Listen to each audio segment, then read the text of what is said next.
भ्रष्टाचार पर नजर रखने वाले लोकपाल करेंगे अब BMW में सवारी, ड्राइवरों को मिलेगी खास ट्रेनिंग।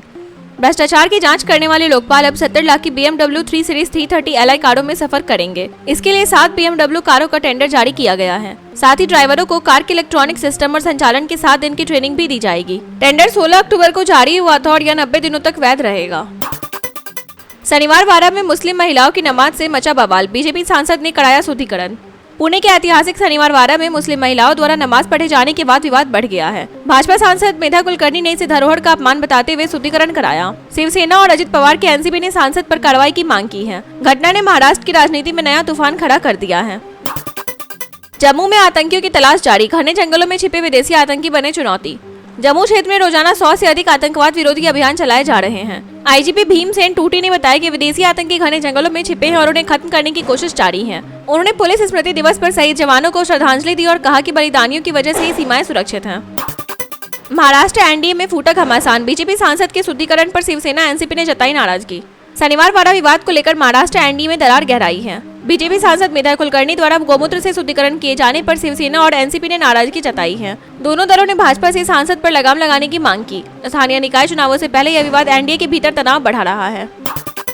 दीपावली पर पीएम मोदी का देश के नाम पत्र, ऑपरेशन सिंदूर और राम मंदिर पर कई भावुक बातें। प्रधानमंत्री नरेंद्र मोदी ने दीपावली के अवसर पर देशवासियों को पत्र लिखा। उन्होंने कहा कि इस बार दीपावली खास है क्योंकि कई नक्सल प्रभावित जिलों में पहली बार दिए जलेंगे। मोदी ने ऑपरेशन सिंदूर को अन्याय पर विजय का प्रतीक बताया और राम मंदिर निर्माण के बाद दूसरी दीपावली को एकता और मर्यादा की प्रेरणा बताया। सरदार पटेल की 150वीं जयंती पर देश भर में मेगा इवेंट, केवड़िया से होगी शुरुआत। सरदार वल्लभ भाई पटेल की 150वीं जयंती पर केंद्र सरकार ने बड़ा कार्यक्रम घोषित किया है। प्रधानमंत्री मोदी के नेतृत्व में 200 एनएसटी कलाकारों द्वारा 90 मिनट का नाटक केवड़िया में 30-31 अक्टूबर को प्रस्तुत किया जाएगा। यह आयोजन 2026 तक चलेगा और देश भर के शहरों में मंचित होगा। उद्घाटन में पीएम मोदी और गुजरात के मुख्यमंत्री शामिल होंगे।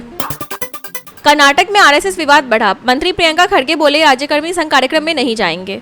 कर्नाटक के आईटी मंत्री प्रियंका खड़गे ने साफ कहा कि राज्य सरकार के कर्मचारी आरएसएस की गतिविधियों में हिस्सा नहीं ले सकते। उन्होंने बताया कि राज्य और केंद्र के सेवा नियम अलग हैं। खड़गे ने चेतावनी दी कि अगर कोई अधिकारी नियम तोड़ेगा तो उसके खिलाफ सख्त कार्रवाई की जाएगी। यह विवाद सरकार और संघ के बीच टकराव का संकेत है। उत्तराखंड हिमाचल में महीने भर बाद मनेगी बूढ़ी दिवाली, मसाल जुलूस और रस्साकसी होगी खास पहचान। देश भर में दिवाली बीत चुकी है लेकिन उत्तराखंड और हिमाचल के कुछ पहाड़ी क्षेत्रों में बूढ़ी दिवाली 1 महीने बाद मनाई जाएगी। इसे बग्वाल भी कहा जाता है। इसमें पटाखों की जगह पारंपरिक खेल, मसाल जुलूस और रस्साकसी जैसे आयोजन होते हैं। इस परंपरा की जड़ें पुरानी लोक कथाओं और कृषि चक्र से जुड़ी मानी जाती हैं। पत्रकार राजदीप सरदेसाई को हुआ प्रोस्टेट कैंसर, रोबोटिक सर्जरी के बाद पूरी तरह स्वस्थ।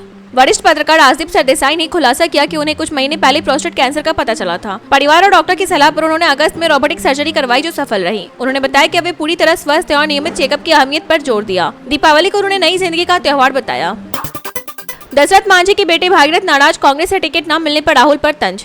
गया की 12 सीट से दशरथ मांझी के बेटे भागीरथ मांझी को कांग्रेस टिकट न मिलने पर नाराज है। राहुल गांधी ने पहले टिकट का वादा किया था पर अब सीट राजद की तनुश्री मांझी को दी गई है। भागीरथ के परिवार ने कहा कि हर चुनाव में वहां दलितों की याद सिर्फ वोट के वक्त आती है।